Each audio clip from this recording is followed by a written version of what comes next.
أعوذ بالله من الشيطان الرجيم بسم الله الرحمن الرحيم الحمد لله وكفى وسلام على عباد الله الذين اصطفى أما بعد সম্মানিত সুধী, পবিত্র জুমার নামাজ পরবর্তী সময় আপনাদেরকে স্বাগত জানাচ্ছি। সংক্ষিপ্ত আকারে কয়েকটি কথা বলবো। সুন্নাহ কি অথবা সুন্নত কি, দুটো শব্দই আমাদের সমাজে প্রচলিত আছে, আমাদের মাঝে। তো তার আগে একটি আমি কথা বলেছি যে 100 গলা কাটা শহীদের সওয়াব পাওয়া যাবে। এটা কি ইসলামের বর্বরতার দিক ইঙ্গিত করে? একটি প্রশ্ন আমি রেখেছি। অর্থাৎ 100 গলা কাটা শহীদের যে সওয়াব পাওয়া যাবে কেন, সেটার কারণ কি, সে বিষয়টা নিয়েই আমি মূলত বলার চেষ্টা করছি। তো এখানে বলা হয়েছে আল্লাহ তাআলার যে বান্দারা এবং আল্লাহ তাআলার মনোনীত যে রাসূল সাল্লাল্লাহু আলাইহি ওয়াসাল্লাম, তো সেই রাসূল সাল্লাল্লাহু আলাইহি ওয়াসাল্লামের একটি সুন্নাহ অর্থাৎ একটি আদর্শ যেটি সমাজ থেকে বিলুপ্ত হয়ে গেছে প্রায়, সেরকম একটি সুন্নাতকে সমাজে প্রতিষ্ঠিত করা অথবা সমাজে জারি করা যদি কেউ করেন তাহলে সে 100 শহীদের সওয়াব পাবেন। এবং সেখানে বলা হয়েছে যে গলা কাটা শহীদের সওয়াব পাবেন। এখানে আমি অনেকগুলো কথা বলবো, সংক্ষেপে, বেশি সময় নেব না। একটু সকলেই ধৈর্য ধরে শুনবেন, আলোর ডিস্টার্ব হচ্ছে, আমি একটু। তো যাই হোক, যে বিষয়টি হলো যে 100 গলা কাটা শহীদের সওয়াব পাওয়া যাবে, এটাতে ইসলামের বর্বর দিক ইঙ্গিত করে কিনা, আমি সংক্ষেপে মোটেই করে না। কেন করে না সেটির ব্যাখ্যা আমি একটু পরে দেব। তার আগে যে 100 গলা কাটা শহীদের যে সওয়াব পাবেন, কেন পাবেন, কি কারণে, সে বিষয়ে দুই একটি কথা বলছি। এই হাদিসটির বিষয়টি হলো যে কেউ যদি রাসূল সাল্লাল্লাহু আলাইহি ওয়াসাল্লামের কোন সুন্নাতকে, যা সমাজে প্রচলিত নেই, সমাজের জন্য জরুরি বা সমাজের জন্য কল্যাণকর এরকম, অথবা সমাজ থেকে বিলুপ্ত হয়ে গেছে, এখন সমাজে সেই সুন্নাহ যদি জারি করা হয় তাহলে মানুষের কল্যাণ আসবে এবং সেই সুন্নাহর উপরে আমল করা শুরু করে, তবে সেই ব্যক্তি 100 শহীদের সমান সওয়াব পাবে। এক্ষেত্রে সুন্নতটি অবশ্যই আল্লাহ তাআলার সন্তুষ্টি অর্জনের জন্য হতে হবে। এক্ষেত্রে সুন্নতটি অবশ্যই আল্লাহ তাআলার সন্তুষ্টি অর্জনের জন্য হতে হবে।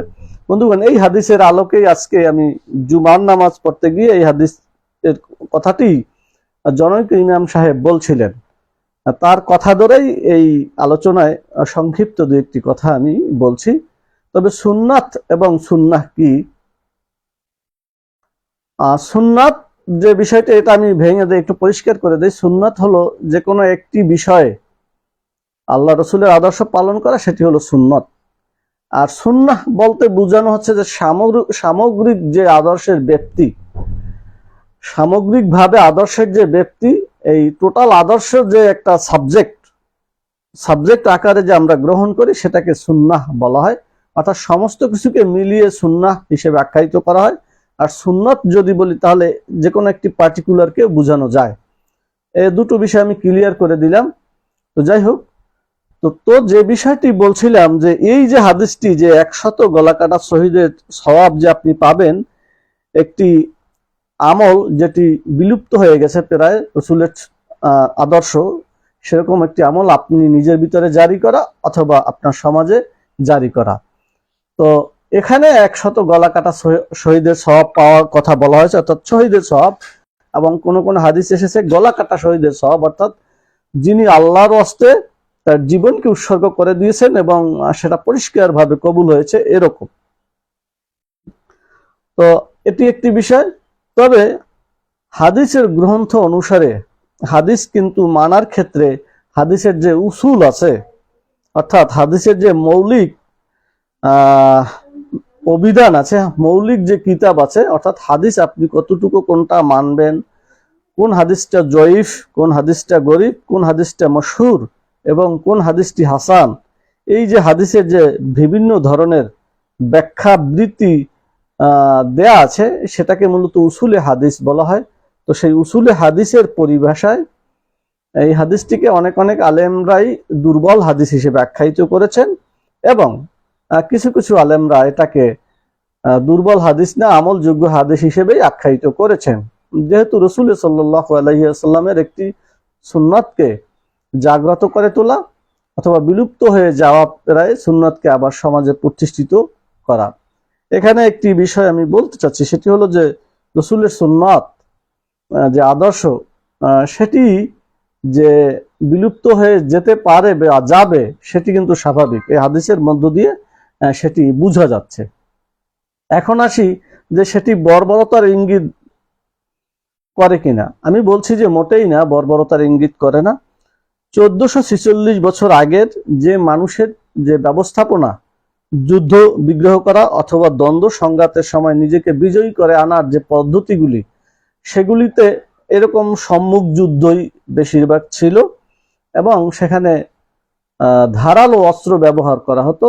আর সেটি কেবল ইসলামের যে ব্যাপার তা নয়, ইসলাম ছাড়াও তৎকালীন সময়ে যারা পারস্য সম্রাট ছিল অথবা অন্যান্য জাতি গোষ্ঠী ছিল, তাদের ভিতরে এই বিষয়টি বিদ্যমান ছিল। অর্থাৎ সরাসরি আঘাত করা তরবারি দিয়ে, তারপরে খঞ্জর বলেন, ছুরি বলেন, এগুলি দিয়ে অথবা বল্লম দিয়ে, এই রকম অর্থাৎ হাতে তৈরি তৎকালীন সময়ের একটি মানুষকে হত্যা করার যে সর্বোৎকৃষ্ট যে বিষয়গুলি ছিল, তীর, ধনুক, তরবারি, বল্লম, খঞ্জুরি, চাকু, এগুলি কিন্তু ব্যবহার করত।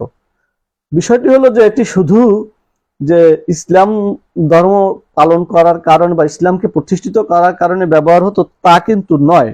তৎকালীন সময় সকল মানুষেরাই কিন্তু সেটি ব্যবহার করত।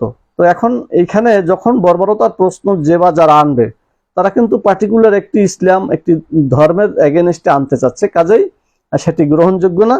কারণ এই বিষয়টি তখন সার্বজনীন ছিল, সব মানুষেরাই তখন এই বিষয়টি যুদ্ধ বিগ্রহ বলেন, নিজে একে অপরকে জয়ী করার জন্য এই জাতীয় অস্ত্র ব্যবহার করতেন। তো তার মধ্যে যে একজনের শিরচ্ছেদ করার মধ্য দিয়ে যে যুদ্ধে বিজয়ী হতো, সেটাকে সবচেয়ে বেশি গুরুত্ব দেওয়া হতো, যে ইনি সবচেয়ে সাহসী এবং শক্তিশালী সামর্থ্যবান বীর, কারণ তিনি সরাসরি শিরচ্ছেদ করার মধ্য দিয়েই সে হত্যাটি করতে পেরেছে। এটি যদিও মানবিক দৃষ্টিতে ভিন্নভাবে দেখায়, সেটি আমি আরো কথায় আসছি। তো এই পরিস্থিতি কিন্তু শুধু ইসলাম বা মুসলিম যারা তাদের ভিতরে ছিল ব্যাপারটা তা নয়, তৎকালীন সময় সমস্ত মানুষের ভিতরে ছিল। এই দৃষ্টিভঙ্গিটা থাকতে হবে, তাহলে ইসলামের দিকে আপনার যে দৃষ্টিভঙ্গি নেগেটিভ সেটি আসবে না। অনেক নাস্তিক মানুষ আছেন বা ইসলাম সম্পর্কে যাদের অ্যালার্জি আছে, তারা এই বিষয়টি নিয়ে আসে। এক, দ্বিতীয় কথা, কালের প্রেক্ষাপটে এটি যখন সময়ের প্রেক্ষাপটে জ্ঞান বিজ্ঞানের যখন উৎকর্ষ হয়েছে, এখন কিন্তু একটিমাত্র 500 কেজি বোম দিয়ে একসাথে 5 লক্ষ মানুষকে হত্যা করা যায়। একসাথে 5 লক্ষ মানুষকে হত্যা করা যায়। এখন আপনি 2000 কিলোমিটার দূর থেকে একসাথে 2000, 5000, 10,000 মানুষটি কিন্তু আপনি হত্যা করা যায়, হত্যা করলে করতে পারেন বা হত্যা করা হয়েছে। এই পৃথিবীতে এখনো হচ্ছে, ফিলিস্তিনে যদি দেখেন, আরো অন্যান্য যুদ্ধে যদি দেখেন, হচ্ছে। এখানে কিন্তু এই যে মানবিকতা বা এইসব বর্বরতা সেই সময়ের চেয়ে আরো অনেক বেশি, যদি আপনি দৃষ্টিপাত করেন। কাজেই আমি বলছি যে ইসলাম এখানে বর্বরতার মোটে ইঙ্গিত করেনি। এখানে সাহসী এবং শৌর্যবীর্যের যে চিত্র, সেটি তুলে ধরার চেষ্টা করেছে। কারণ এখন আপনি চাইলে একটি এসএমজি, এলএমজি দিয়ে আপনি একসাথে 200-300 মানুষ হত্যা করে ফেলতে পারেন, এবং সেটি দূরে থেকেই, তাতে আপনার কোনো কিছু হবে না। এই যে আবিষ্কার, এটা কিন্তু সেইখানকার চেয়ে এখনকার আরো বেশি বর্বর, এবং অদূর ভবিষ্যতে আরো বেশি বর্বর এবং ভয়ঙ্কর এই জাতীয় হত্যাযজ্ঞের যন্ত্রপাতি বা অস্ত্র, সেগুলি আবিষ্কার হচ্ছে এবং হবে। কাজেই তারই প্রেক্ষাপটে, তারই আঙ্গিকে যদি আপনি দেখেন, এটি মোটেই বর্বর নয়, বরং এটি উৎসাহ উদ্দীপনা দেওয়ার জন্য বলা হয়েছে, এবং মানুষকে তার প্রিভিয়াস হিস্টরি, প্রিভিয়াস ইতিহাস যদি মানুষ না জানে, তাহলে কিন্তু সামনের দিনগুলিতে তাদেরকে সভ্য হওয়া বলেন, ভালো হওয়া বলেন, সমাজের উৎকর্ষ বলেন, সেগুলির দিক নির্দেশনা করতে কিন্তু অসুবিধা হবে। বন্ধুগণ, কাজেই এটি মোটেই বর্বর এবং নয়। এরপরে আমি আরেকটি বিষয় আমি আপনাদেরকে বলবো, সেটি হলো যে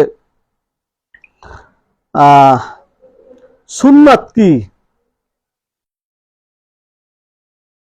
সুন্নাত কি সে বিষয়ে আমি একটু সংক্ষেপে বলবো। সুন্নাহ শব্দের অর্থ পথ, রীতিনীতি ইত্যাদি। কাজেই